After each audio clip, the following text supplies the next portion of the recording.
എടയൂർ പൂക്കാട്ടിരിയിൽ MDMA-യുമായി യുവാവ് വളാഞ്ചേരി പോലീസിന്റെ പിടിയിൽ. പാങ്ങ് പൂക്കോട് സ്വദേശി ചേലക്കോടൻ മുഹമ്മദ് അലിയെയാണ് വളാഞ്ചേരി പോലീസ് പിടികൂടിയത്.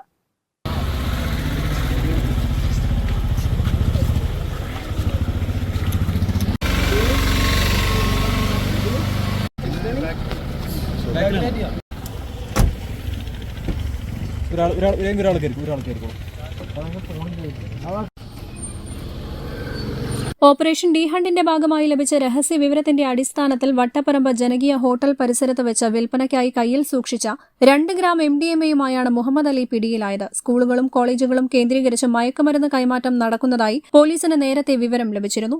ലഹരി വിൽപ്പനയും ഉപയോഗവും നടത്തുന്നവർക്കെതിരെ ശക്തമായ നിയമ നടപടികൾ സ്വീകരിക്കുമെന്ന് പോലീസ് അറിയിച്ചു. News bureau, Valanchery.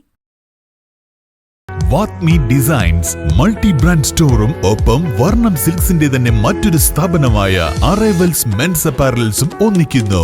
ഫെബ്രുവരി 21 വൈകിട്ട് 4 മണിക്ക് പ്രശസ്ത സിനിമ TV മോഡൽ താരം ഷിയാസ് കരീം ഉദ്ഘാടനം നിർവഹിച്ച് കാളികാവിൽ പ്രവർത്തനം ആരംഭിക്കുന്നു.